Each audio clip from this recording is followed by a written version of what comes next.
another edition of the Yamhill Leadership Roundtable, the Tuesday edition.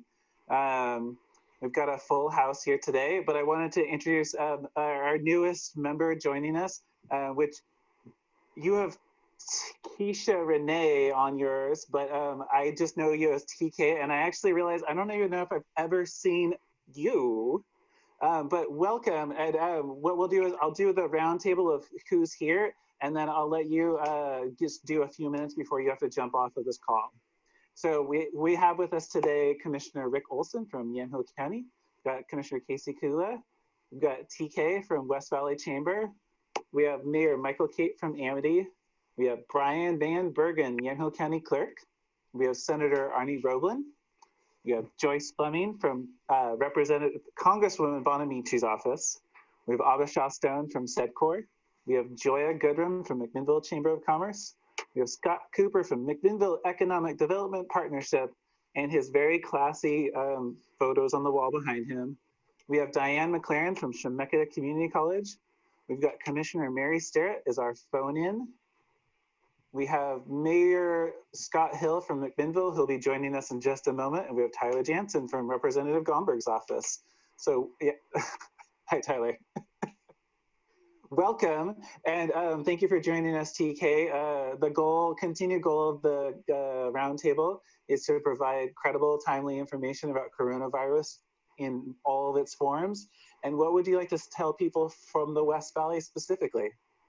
I don't know if I want to tell anyone. I'm mainly interested in using this a little bit more to get more news out to that area of the West Valley.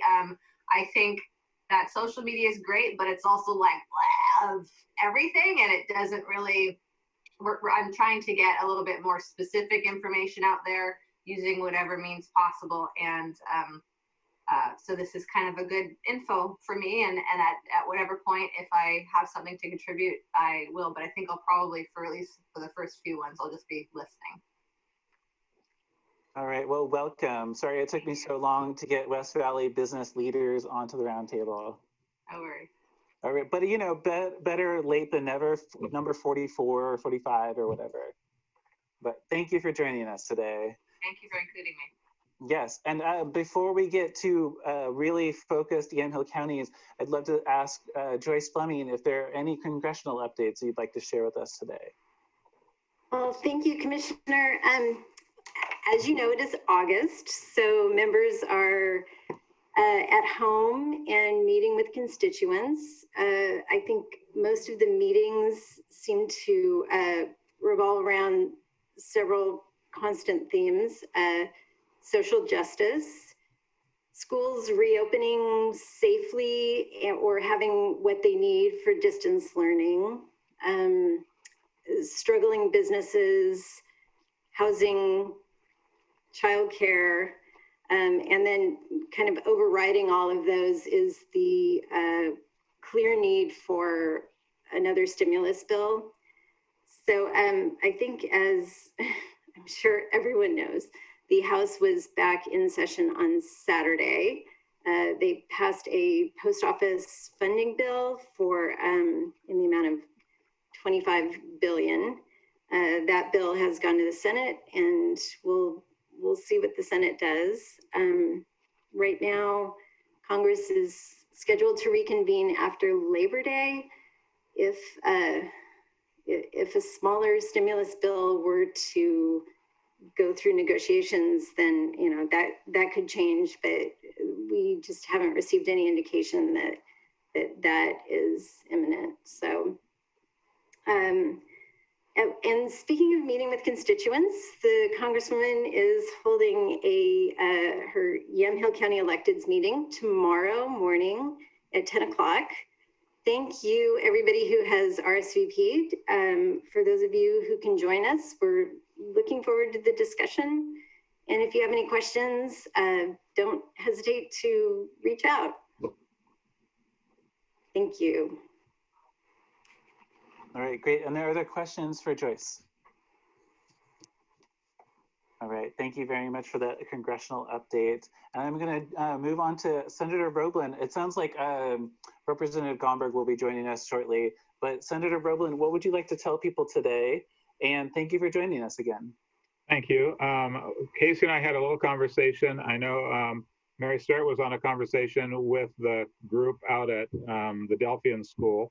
And I have, as I have mentioned to a couple different people, had a conversation with the governor, a conversation with Dr. Seiginger from the epidemiologist, and with Colt Gill, trying to figure out how they can open in a very safe bubble. The conversations have been really good, but I haven't seen any movement yet. So I will continue to have those conversations because I do believe they have a better chance of isolating all of their faculty and students in a fairly large area, which makes it likely that they could do it without any problem. They did have summer school at their program until August 7th, and they didn't have a single case. So I think there is, if you look at all the protocols they have in place, I think it could work, but that's up to the doctors right now to determine, and the healthcare people, both in the county and at the state level.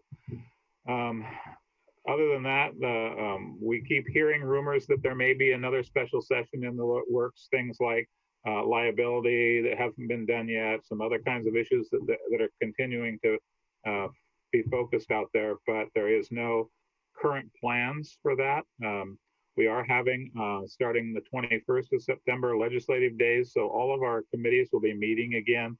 At the end of the month, on the 23rd, we are expected to have all of our asks for new legislation for the 2021 session to be brought, or 21-22, so to be put in by that time. That's just asking for them to start drafting the bills. That way we can have them back by December 7th so that we can actually look at them prior to going into the next session.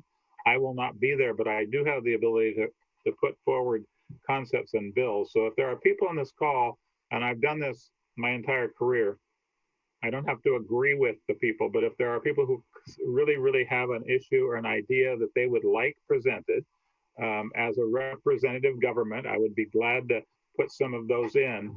Without being there in the next session, it is unlikely that you will necessarily have a champion, and it takes a lot of work to get a bill through a regular session.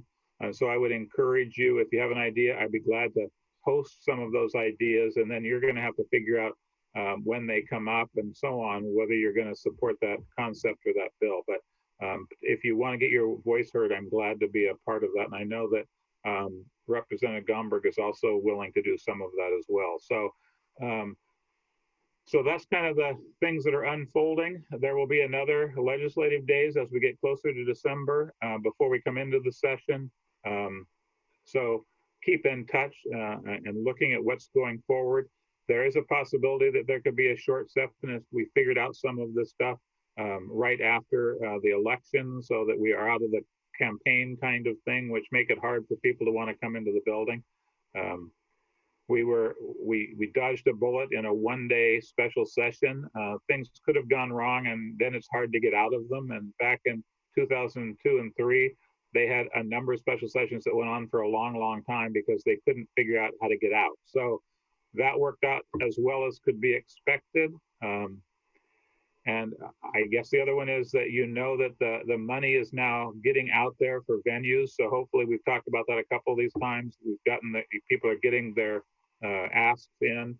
There's also for African-American business owners, there's some money out there now that is starting to be distributed. So again, they need to get their ask in if they want to be a part of that kind of thing. And we are having conversations with our federal delegation to see if there is a chance for a number 5, some more money coming, especially from my perspective to local governments in the state who have this requirement that you have to have a balanced budget. So we need some money to help us get through. And I know that in the bill passed by the House, there was money there for those things. And also there was actually money for our Chamber of Commerce's and those C6s. So we would love to make sure that some of that continues to happen. My radio program tonight has Senator Wyden on, and we'll be talking about a lot of those issues, as well as Val Hoyle from the Bureau of Labor and Industry, along with Kathy McEwen and David Brock Smith, who is from the Curry County representative. So all of us will be on for an hour tonight from 5 to 6. So you're all welcome to get on that Facebook Live. We enjoy the opportunity of getting information out to our wide distribution. And one of these days I'll talk to Representative Bonamici, who is also a good friend, and see if she wants to be on the radio. We had Schrader on last week, and it went pretty well as well. So with that, that's pretty much it for me. Yes. Are there questions for Senator Roblin, or do you want to wait until we hear from Representative Gomberg? The burning questions? Okay, well, let's go on to, thank you, Senator, and thank you for continuing to do those fireside chats. It's a tremendous resource. Representative Gomberg, welcome, and what would you like to tell people today? Well, thank you so much. Good to see everybody. Sorry I was a couple of minutes late. I just got back to the house, and then I turned the camera off while I was grabbing a quick bite to eat, so I hope you'll excuse me for that. I think if you were listening closely to my good friend Senator Roblin, you heard two important pieces of information. The first is there is no emergency board this week. And the second is there is no special session this week. So I think that has, we have had one of those two more often than not on these calls recently. And yeah, we are putting together legislation for the 2021 session. There are some rumbles that the amount of legislation we can introduce will be limited, but we'll see how that evolves as we get a little bit closer to January. The main thing I wanted to share with you is I think the other big piece of news of the last week was the distribution of money to people, at least targeted to people who had not yet received all of their unemployment benefits. You will remember that, that the emergency board allocated $35 million to help people who were still waiting. And it took longer than expected to get that program organized. But at the end of the process, they were able to recruit about 150 banks in Oregon who volunteered at no additional cost to vet people and to distribute the money. That program was unveiled on Wednesday. We put out a newsletter Wednesday morning, and also, excuse me, Tyler in my office, who's on the call today, emailed everybody who had been in contact with our office regarding employment benefits. So we made a concerted effort to get the news out quickly. $35 million for 70,000 Oregonians, gone in 2.5 days. Boom, gone. We took some additional steps as this process was unfolding to make sure that there is a little bit of money held back, because some banks were letting people walk in the door, stand in line, and pick up their payment. Other banks were giving people appointments. And what we generally saw is big banks would let people in the door because they've got a lot of staff and a lot of space. Small banks were making appointments because they had limited space and limited staff. And I wanted to make sure that if you got an appointment for some time this week, that there was still money when there was a program that had essentially spent everything it had last week. So we were able to hold some of those dollars back. And people, if you've got an appointment, then there is funding available for you. The initial report that we got on day one is that 62% of that money that was allocated on day one was allocated outside the Portland metropolitan area. That is outside Multnomah, Washington, and Clackamas counties. We're waiting to see whether that number was consistent through the rest of the dispersal. We're very interested to see how much of that money got into our communities. And I'll admit that I had some frustrations. It was important to me to make sure that money was getting out to people who hadn't received their benefits and really needed the help. But I was concerned that maybe we weren't vetting those people as closely as we could, that the people who were more in tune with the process were more likely to get money than people who were less in tune with the process and arguably might need the money more. And if you are one of my constituents in Sheridan, you had to go to McMinnville. If you're one of my constituents in Lincoln City, you had to go to Newport. And that meant an hour drive each way to get these benefits, that was potentially problematic. So we know the money has been dispersed. We don't have all the details on how well it's gone or where it's gone, but we're waiting to get that information back. Either way, an effort to get money out to help people, and obviously a lot of people wanted that help. So you've heard from the senator, you've heard from myself. We're both anxious to hear if you've got any questions. I heard that we have very challenging questions. So here goes, everybody. And Joya had, I believe, had the first question, and I want to make sure I ask one too. Oh, okay, thank you. Representative Gomberg and Senator Roblin, thank you for being here today. So I heard from another Chamber of Commerce that there was, the authorization for the federal government is giving $300 to $400 per person for every $100 spent, and that the state of Oregon has finally signed on to that. The question is, our UI department really cannot maybe possibly handle this.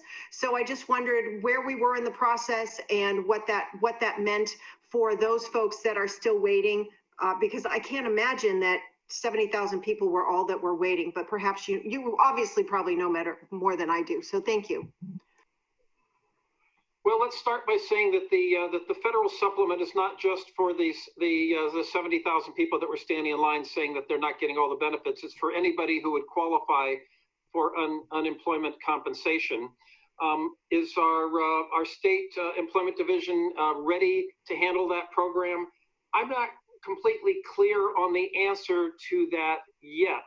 Remember that in addition to the $300 from the feds, there is a requirement for a state match to that. We have a very robust trust fund for the employment division. We are not at risk of running out of money yet, but there will be a state match, and that needs to be applied as well. But let's step back and look at the big picture.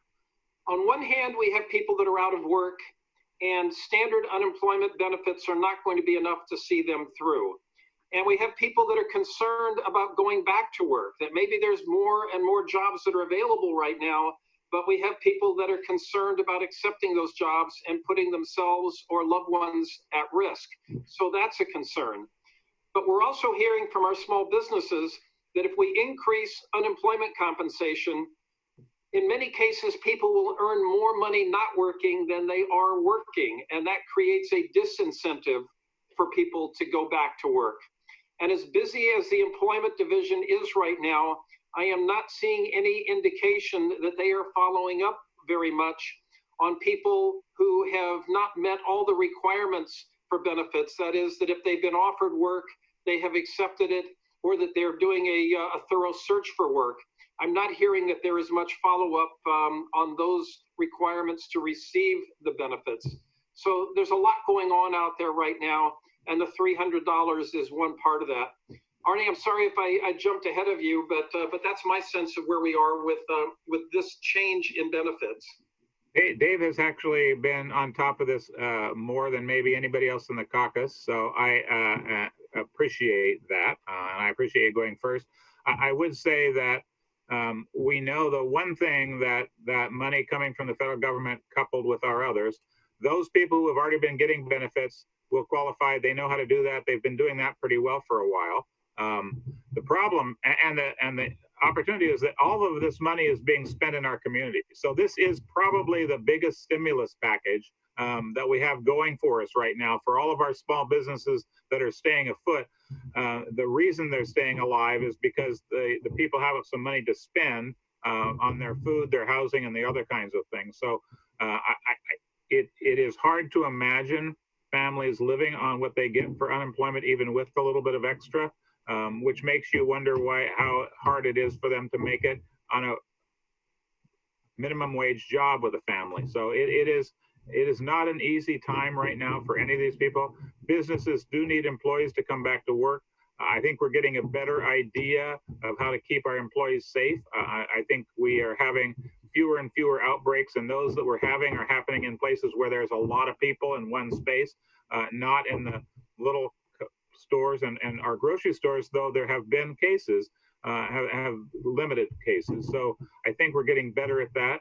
And I guess the last thing I would say, I want to get kids back in schools. I've been on meetings going for hours. We had the big one yesterday that lasted for about 4 hours. The next new school reopening kind of changes aren't expected for another month. So I think the stuff is out there, but the determination of whether we go back to school is really Oregonians' choice.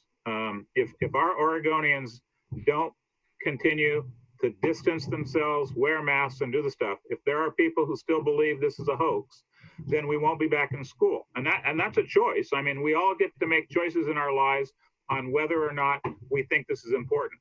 We know in this state that the health department is going to rule the day, whether it's a private school, a public school, or whatever.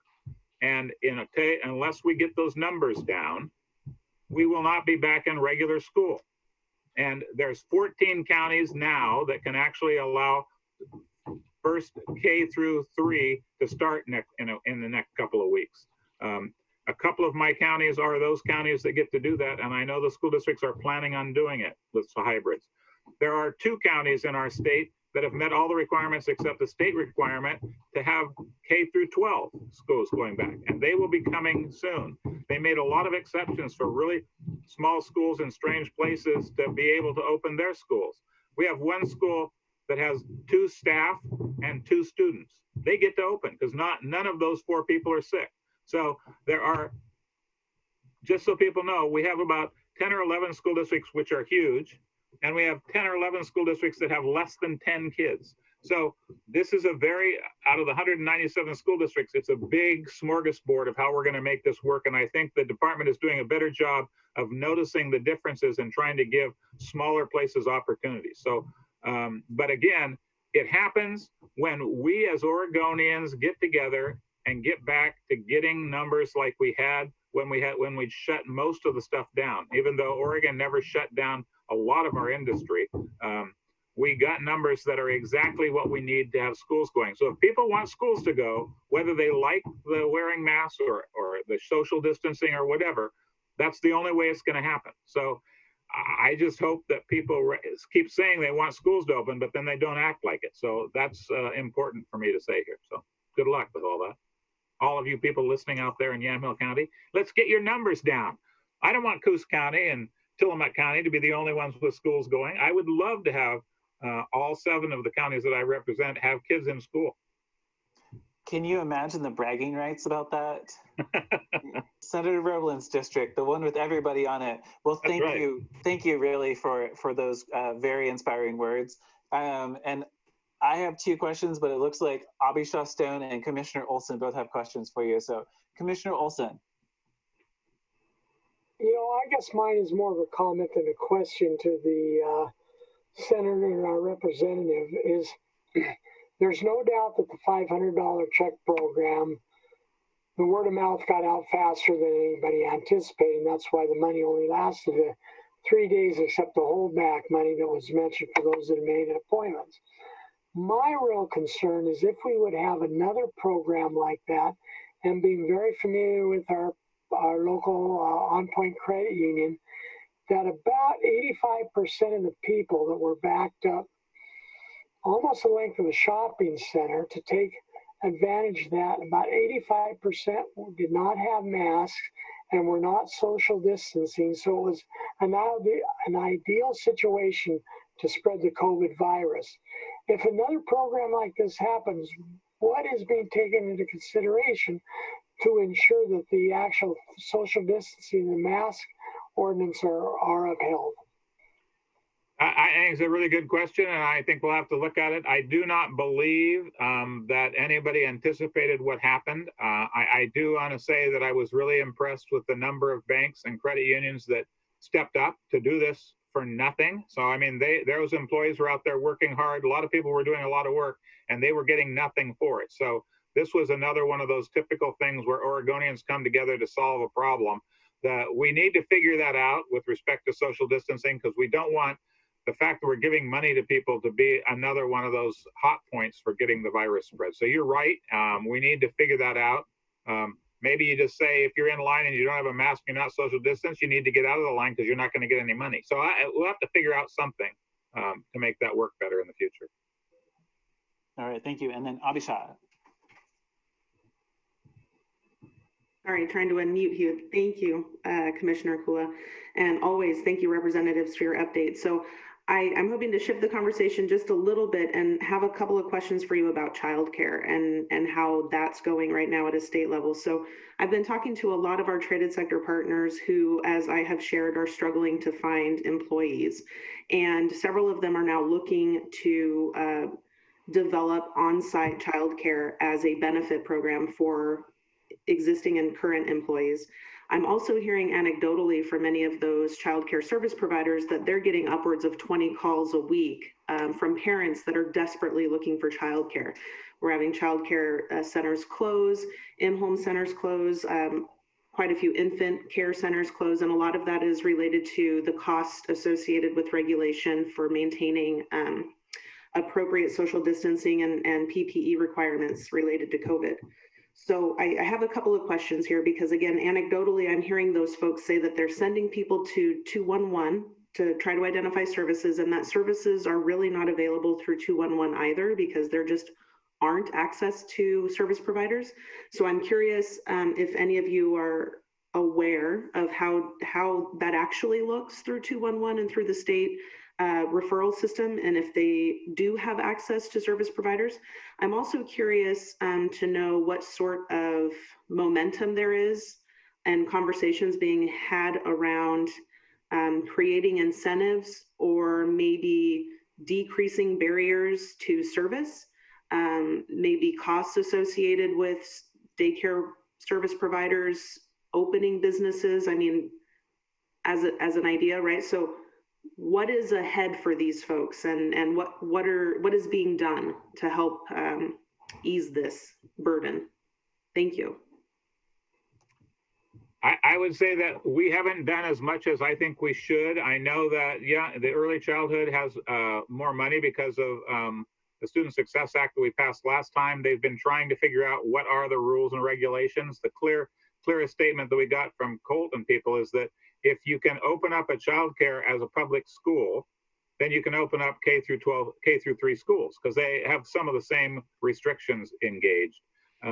The number of people needed to keep childcare going in comparison to K-12 is higher, so they're going to need some subsidies. I actually, the state doesn't have a lot of money to do that. I think we're having conversations with our early childhood division to try to figure out, are there some other things that we can do? Are there better ways? How do we make sure that we keep our staff well? Because the youngest ones continue to have the least effect by this disease, even though there's a few really rare cases of other problems, and any one of them is really a disaster. But trying to figure that out. So our real only hope, in my opinion, that's really going to make it is Representative Bonamici.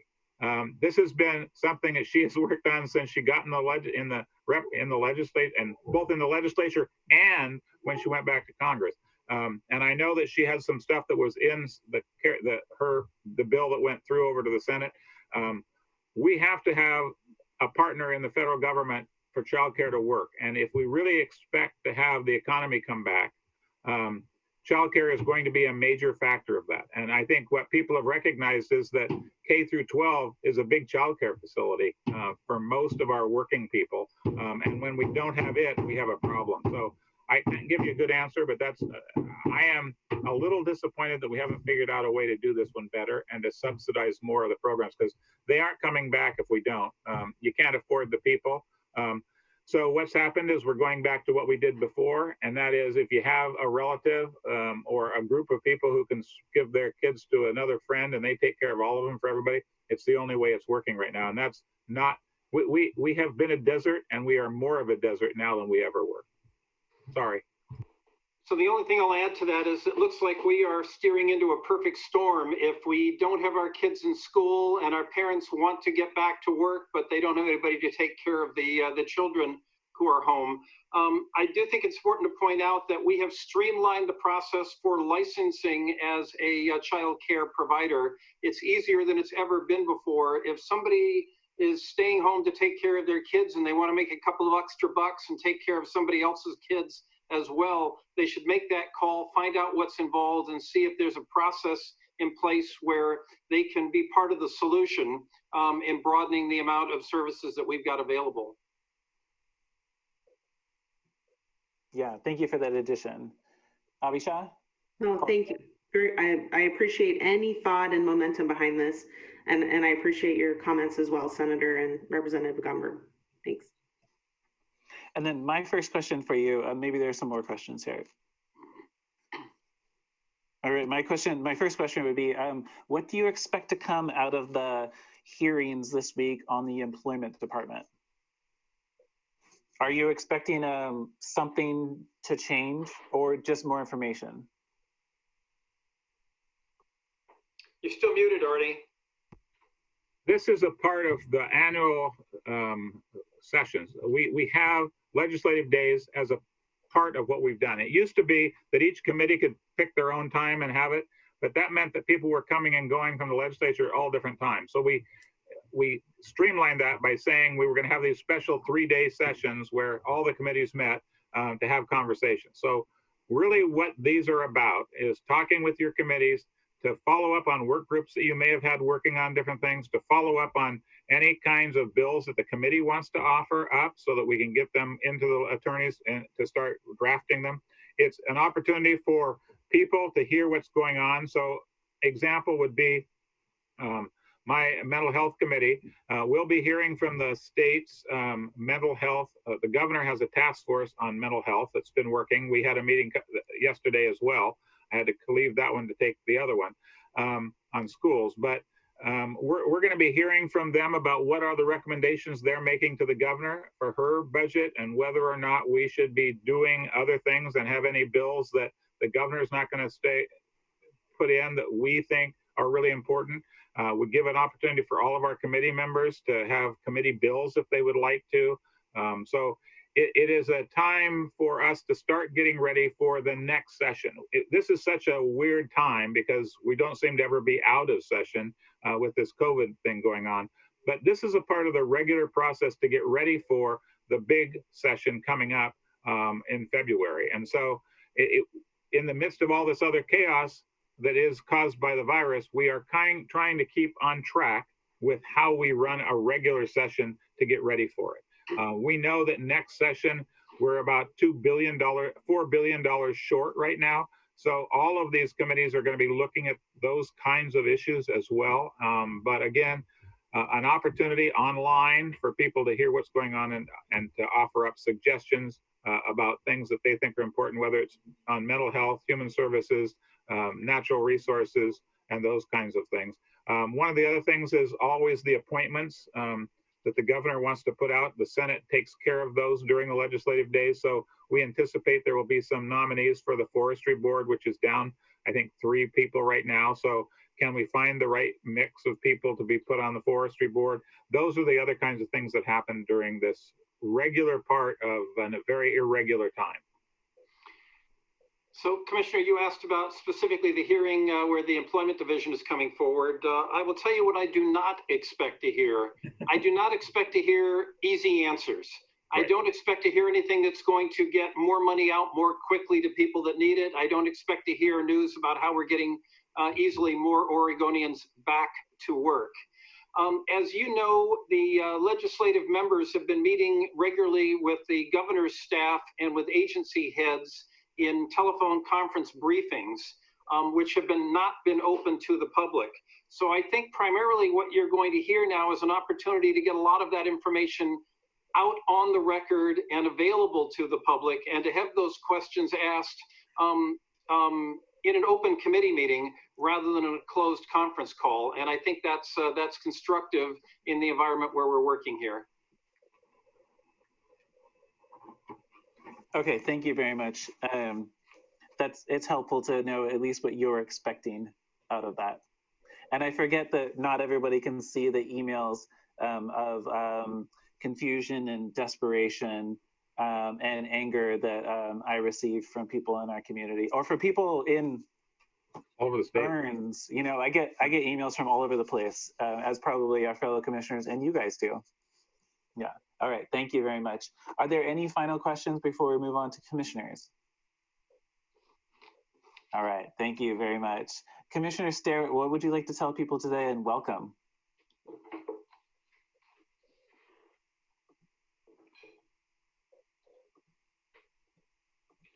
See if I can unmute her. Oh, hello? We okay. gotcha. Yeah, I've got a couple of questions before we move on. Thank you so Perfect. much, Commissioner, and I want to thank everybody for being on the call, and Senator Roeblen and Representative Gomberg. A couple of questions real quick. I'm wondering if the model that was just used as far as using credit unions and banks is something that we could maybe piggyback on going forward to deal with the capacity issues we're having at the state. Wondering if there are any impediments to looking at that model since it did work. And along with that, I'm wondering if there's been any more scrutiny about the money that's been earmarked that was the federal government gave the state of Oregon to go ahead and to update our computer system for the unemployment division. I know we haven't spent that money and could certainly be used at this juncture. And then I have one more question after that.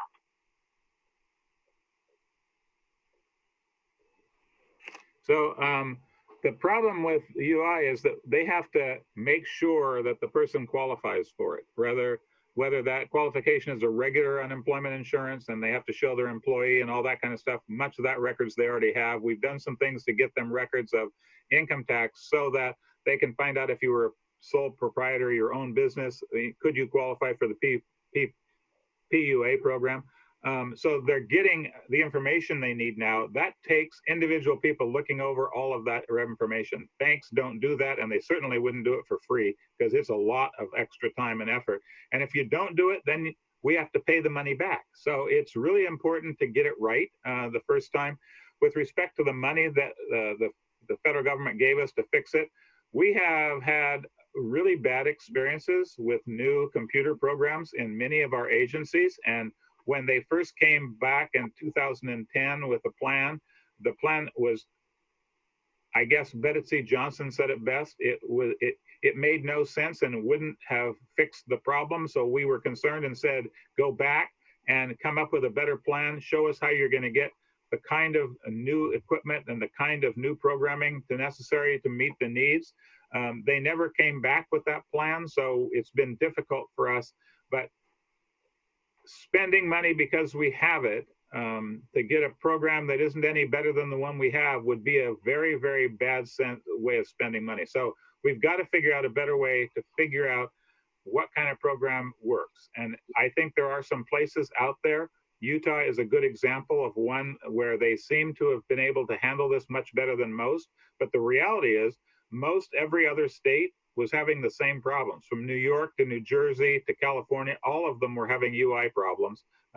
Not to make an excuse for us, but we have to make sure that when we spend that money that we've got, a one-time only shot at getting a real program that works, we make sure that it's one that really works, because we have not had a lot of success with some of those programs in the past. That's the only thing I can say. That makes sense. And I'm just wondering one more question. As far as the Delphian School, I know that there's been some efforts in that regard. I'm wondering if there's a timeline on when there would be an answer to that. And in addition to that, there's also concern about some federal CARES funding that's come into the state that our clerk will hopefully address because we've not had any movement on that question either.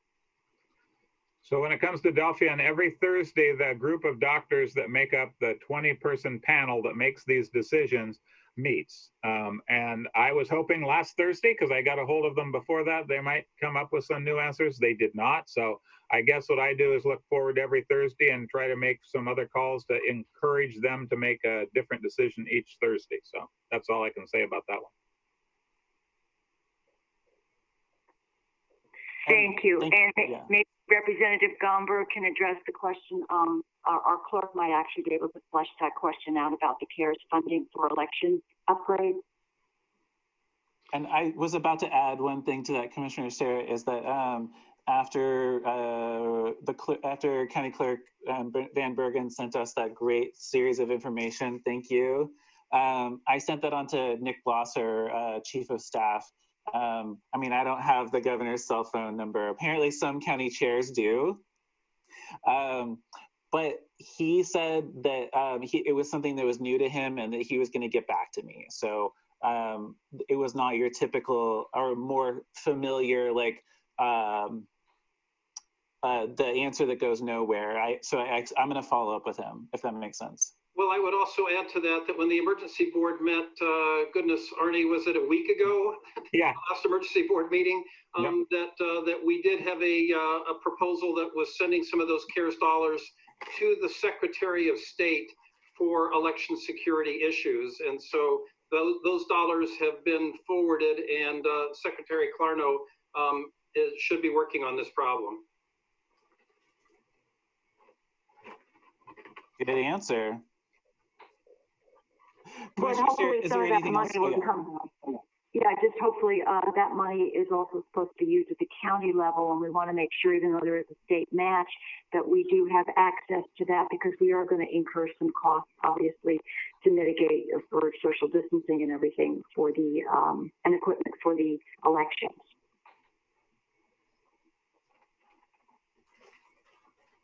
All right, Commissioner, thank you for bringing those up. Did you have anything else you would like to add? Nope, that does it. Thank you so much. Okay, great. And we'll make sure to get Clerk Van Bergen to add to that. I just want to make sure that we get to Commissioner Olson before that. Commissioner Olson, what would you like to tell people today? Well, thanks, Casey, and thank you for everybody for attending. I guess it's a couple things that I was glad to see that the McMinnville Downtown Association, in conjunction with partners such as the Chamber and the city, elected to extend the outdoor dining until September 27th downtown, which I think is going to make a tremendous difference to our downtown businesses. I'd still like to see them extend it from Thursday night through Sunday afternoon, because they still miss the Friday morning meals and the Friday afternoon lunches, which I think they'd do a good business. But I understand some of the other merchants would not like that, and I understand that too. So I think extending it is at least one good solution.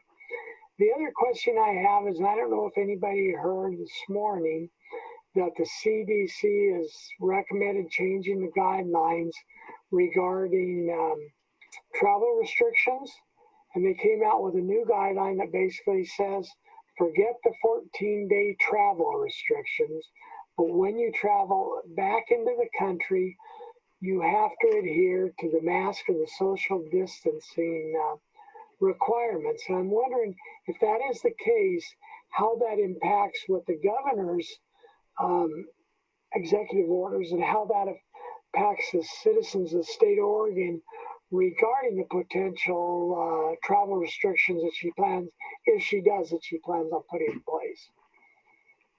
So, and if anybody wants to answer their feelings on that, that's fine with me. I think as much as the governor has been clear about anything, I've heard many times now that it doesn't sound like travel restrictions are on the table, but that they were. And I'm sure that it's because Commissioner Sterrett told her over and over again that it wasn't legal, because I heard that at least. I want Commissioner Sterrett to know that I heard that. Well, I thought it was just interesting that the CDC came out with that judgment that the travel 14-day quarantine restriction was no longer should be required. And when you get back into the country or back into your state, you should just be able to adhere to the social distancing and masking requirements. Well, every place else in the world is doing a better job than us. So if they're coming back from someplace else, they're probably less likely to have had an exposure. Totally agree, Senator. The problem that we have is always whether we should restrict Washington and Idaho and California from coming in, not the other parts of the world. So when it comes to those three states, the problem is we have a lot of Oregonians that work there and they work here, and it's almost impossible to not hurt other kinds of things. And in parts of Eastern Oregon on the border, if you want to go to the hospital, you got to go into Washington because the closest hospital is across the river. So, yeah.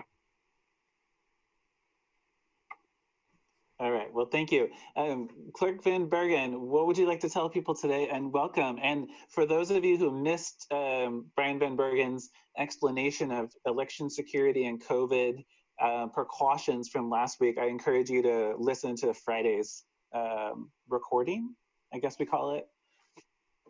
But welcome back. Good afternoon. Thank you very much. Appreciate the time and the invite. A number of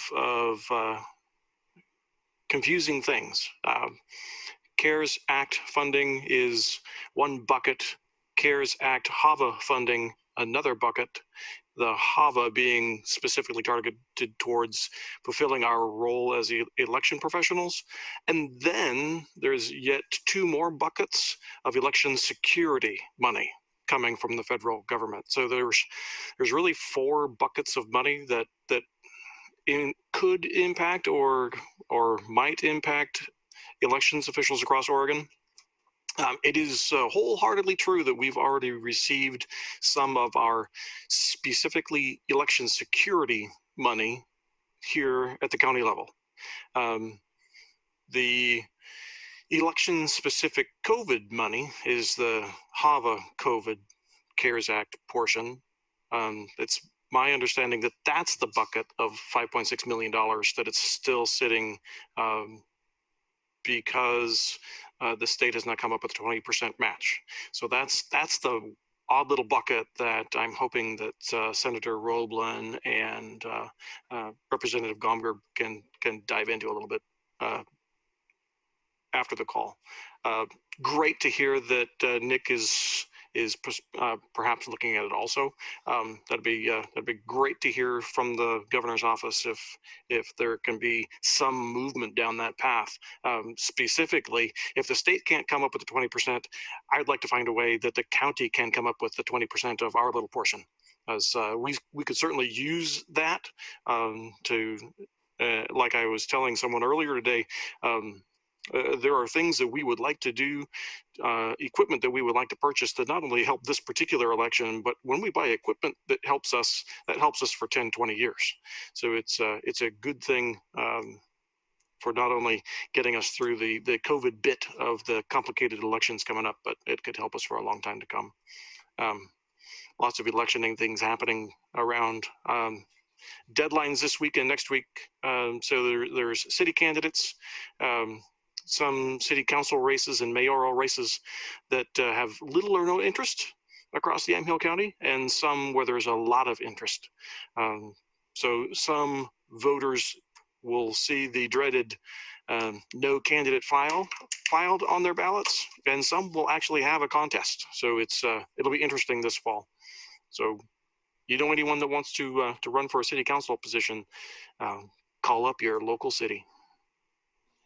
And Clerk Van Bergen, before everybody else jumps in with questions, I must say, where is the list that shows which seats are not open? Because I want to move to that place. Is that how it works? Just drive down the road to Amity, Mayor Cape, buddy, in case you're not paying attention. So as far as I can recall from the city of Amity's current situation, the mayor's race is up this time, and naturally 3 council positions are up, but then there's also one that is a half-baked, so one that's a 2-year deal. And as far as I last heard, there are only 2 total people for those 5 positions that had shown an interest. Not true in Willamina and not true in the city of Newburgh, but it's certainly interesting in those communities. All right, thank you. Sorry to just force the clerk to call out the mayor who's on this call. I'm a little bit embarrassed. Can you see I'm blushing on the inside? Whoops.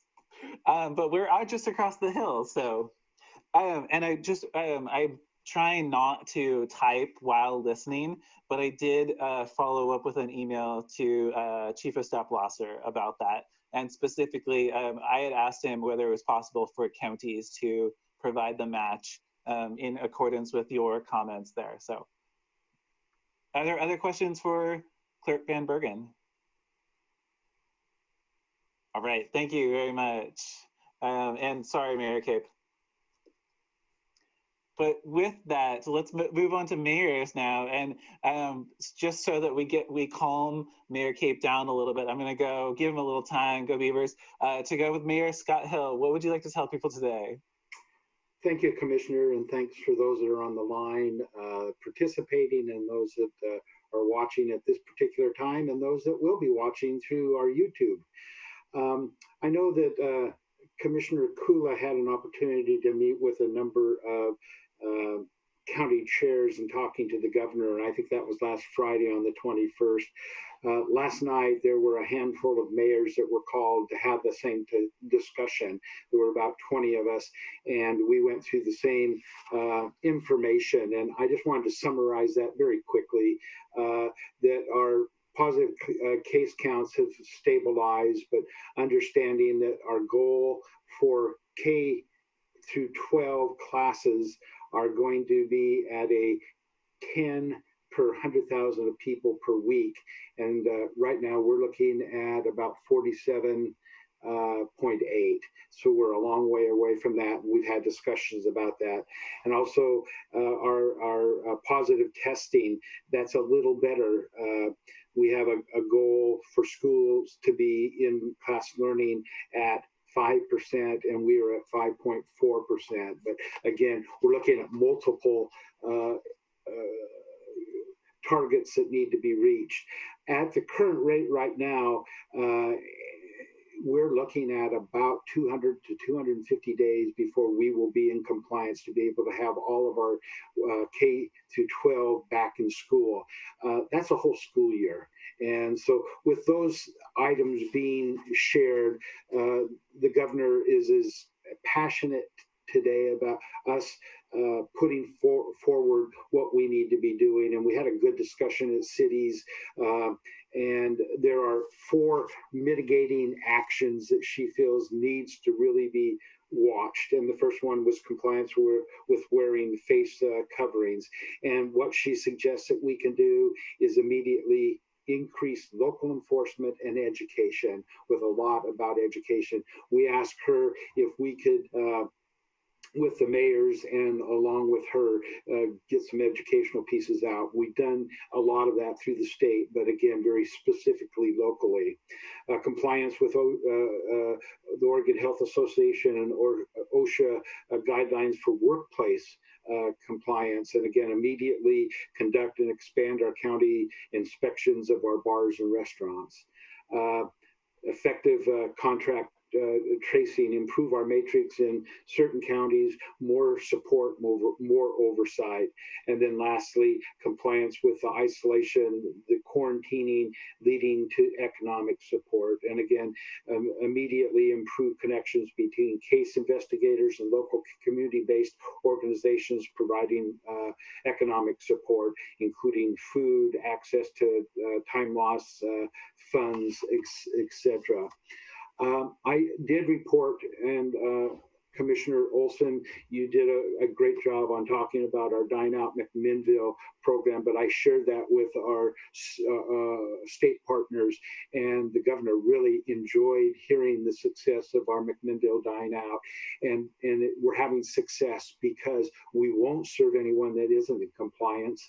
We have great support from our restaurants, and all public safety standards are being met, and we've spread out and we've got more area. I had a number of opportunities to go down and talk to people that are having breakfast, lunch, and dinner. And I had an opportunity to meet with Dave Ruckles this week, and we had our monthly meeting. And again, as Commissioner Olson said, we're going through the end of September.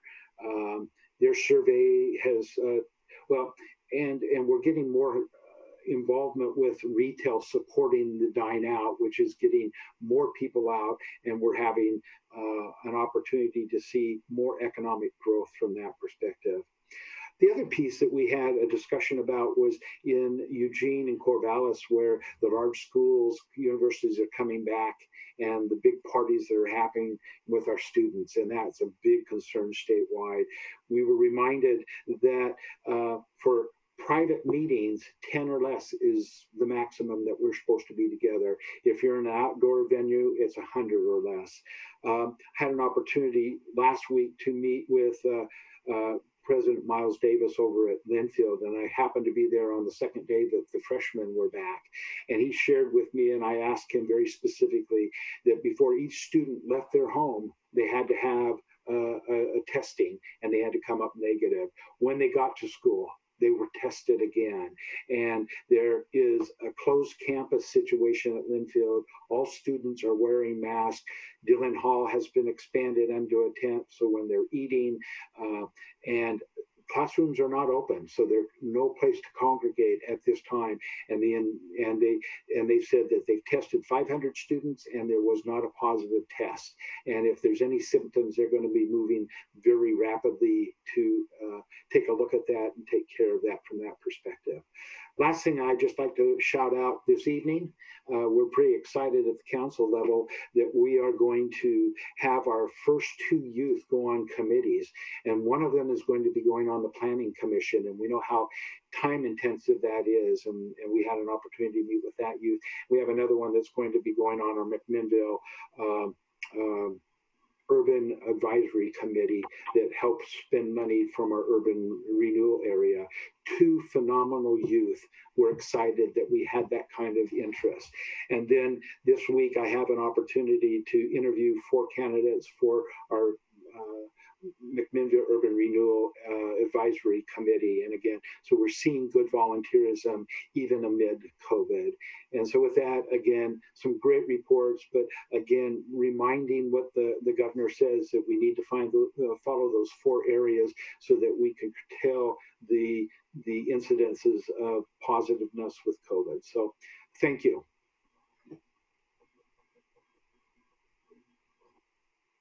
Thank you very much, Mayor. Are there questions for Mayor? And I feel like you reported very accurately on the same call that I was on with the governor, so good on you there. I do note that, and Joya and I were having a little bit of a conversation about this, is that on our call, county chairs were very clear with the governor that their restaurants and bars were really, really complying well with the guidance. We're following the guidance, we're helping their customers follow the guidance. And so that is really encouraging for a place like 3rd Street. All right, thank you. Any questions for Mayor? All right, great. Mayor Cape, have you had time to cool down from my embarrassing gaffe? I was never upset with you, Casey. I need to make this short. I have another meeting starting right now. So last week you heard I've never been invited to one of those calls with the governor. So I'm glad to see that some mayors have been. And I would say, Casey, don't worry too bad. I don't have the governor's phone number either. And I don't anticipate her giving that to me anytime soon either. So I'm glad that she was able to provide a little bit of clarity, I guess. I'm still not very happy with her message from last week. I think her wording was still not a good choice of wording in how she presented that message, calling out elected officials. I still would contend, I think I have been doing a very good job of following and encouraging people to implement her mandates. And so I still would fall back on, it is still in the Oregon Constitution that it is a home rule state. So we get to make the rules for our localities. And I understand it's an emergency and all of that. And that's why I've tried to be supportive of her measures. But I do take offense to her calling out local elected officials and saying we haven't been doing our job or that we haven't been doing it well enough. So I'll kind of leave it at that. I know, Casey, you did ask for a report for schools. So just real quickly, I have a meeting I'm supposed to be in charge of starting right now. So, we are in a state here in Salem-Keizer where we're getting ready for the soft start in September 8th, that Tuesday after the holiday, which is next weekend, not this coming weekend, but next weekend. So that's coming up very quickly. And that soft start for us is having staff come back and get prepared for the start of school on the following Monday, September 14th. So that's kind of where we're at. We're wrapping up our work instructions, and so that everybody knows what to do in order to follow those mandates from the governor and keep our students and staff safe as possible. So I would say that's where we're at. That's what we're working for. There, I would also say that we have a bleak outlook, I guess, of getting back to in-person schooling in November, which is what our superintendent has stated, that, you know, that's what we're working towards, and we're making plans that we will be able to move to our hybrid in-person learning program in November after the first quarter. Myself, looking at the numbers that she presented and what her message was last week, and looking at Marion County and Polk County as well, as we cover both those counties, you know, it's going to be really hard for us to be able to meet those requirements to be in person learning in November. So we are doing what we can to try and make that happen, but that it's going to be hard to meet those requirements. So and as far as the city of Amity goes, next week we do have a city council meeting. We have some big discussions on our water treatment plant, our water treatment improvement project, and we have some not good news from a money management standpoint. Some costs have gone up, and so our council is going to be discussing those next week. So I think that's about all I got. So. All right, thank you, Mayor. And I'm sorry to keep you a little bit late, but I did want to say that if it happens that I get the governor's email or phone number, I will text her that Mayor Cape is rocking it in Amity, providing these consistent updates to people. Yeah. Thanks. We'll see you on Friday. Yes, see you on Friday. Joya, thank you so much for being so patient. You're our remaining business leader. What would you like to tell people today? Hi, everybody. Thank you for having me. I don't mind going last.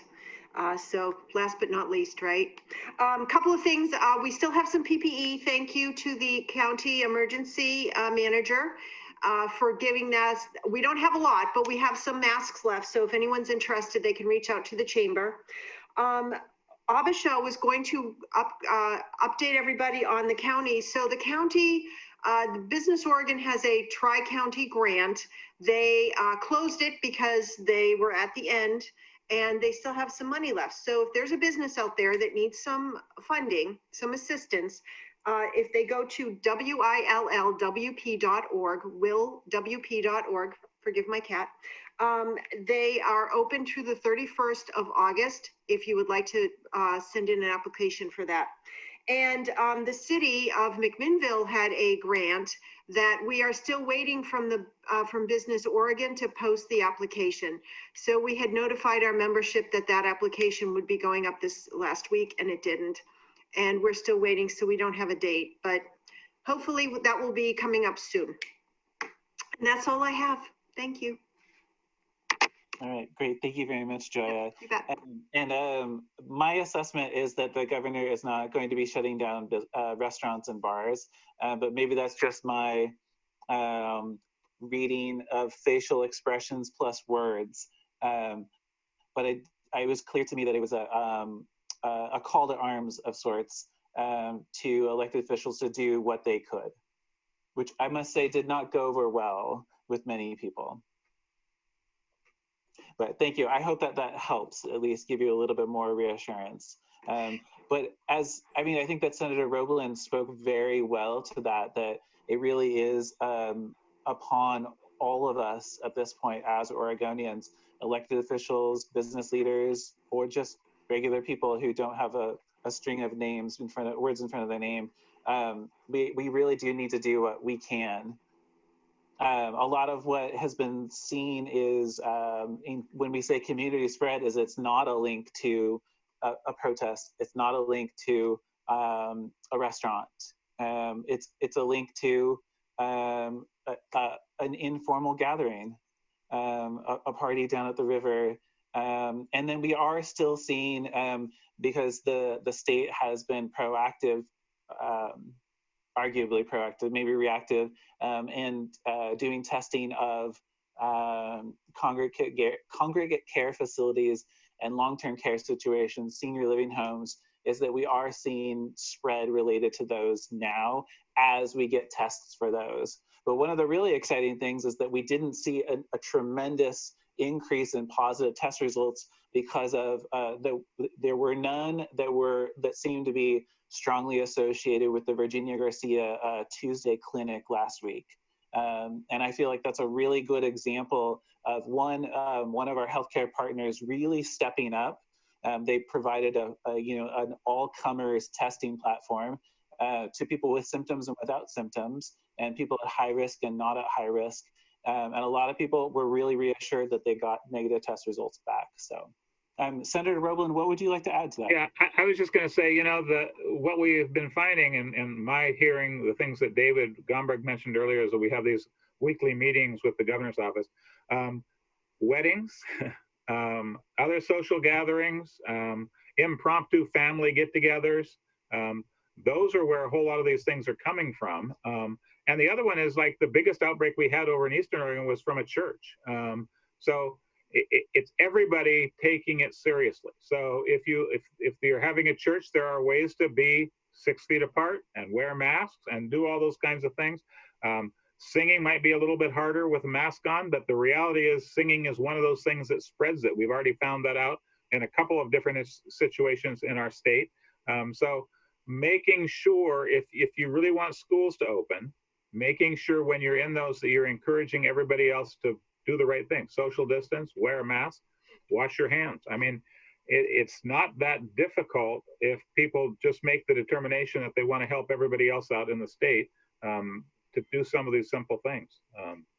Senator, I've seen a number of churches that are doing church by Zoom. So yeah, I agree. It's working. Yeah, there are some great opportunities out there that people are using. Along that line, we've heard some anecdotal stuff that it's been better for some of those churches. They've gotten some new members because of the Zoom, and the fact that opens up the opportunity for one-on-ones with that minister and new parishioners, because they get on Zoom and they can talk to each other and have those conversations. Because I agree, a lot of us, the religious portions of our lives are really important to us. And having the opportunity to have a conversation with someone is really important to us about those things. And so figuring out ways in which we can do that better is really true. I agree. I think the more people try to figure out, we've got limitations, but we've also got opportunities. Let's let's use those opportunities as best we can. So I agree with you. And I must confess, I try not to put my personal life into these things, but we are members of a how you call it, like a home church.